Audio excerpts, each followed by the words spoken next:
આપણે આગળના MCQ જોશું.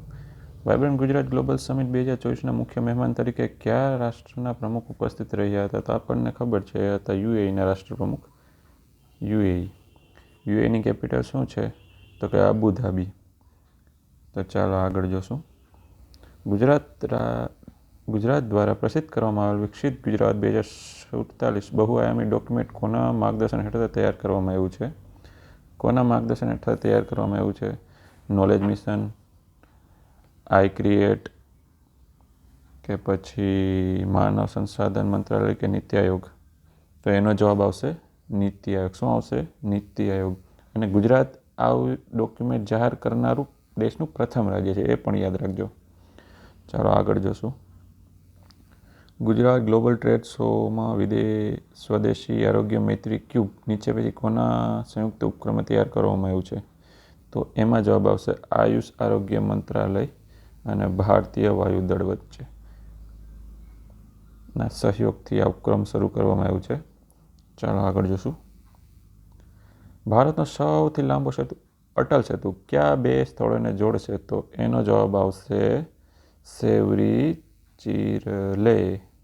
કઈ જગ્યાએ? તો કે મુંબઈમાં. કઈ જગ્યાએ? મુંબઈ. કેટલા કિલોમીટર છે?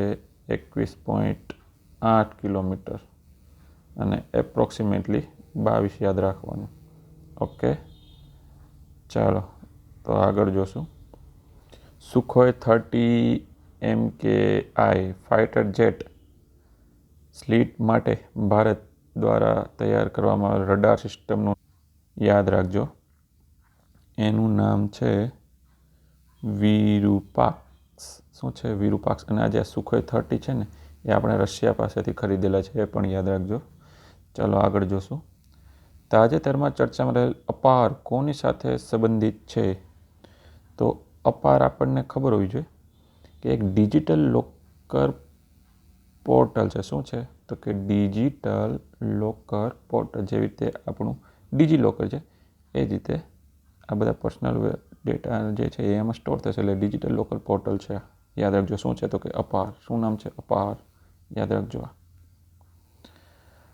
IIT મદ્રાસ ખાતે હાઇપરલૂપ ટ્રાન્સપોર્ટેશન ટેકનોલોજી માટે એશિયાની પ્રથમ પરીક્ષણ સુવિધા કયા કોર્પોરેશન ગ્રુપ સ્થાપવામાં આવી છે? તો ચાલો આપણે જોઈએ એના MCQ. Tata group, Vedanta limited, Jindal steel and power, કે આર્સેલન મિત્તલ? તો એનો જવાબ આવશે આર્સેલન મિત્તલ. ચાલો આગળ જોશું.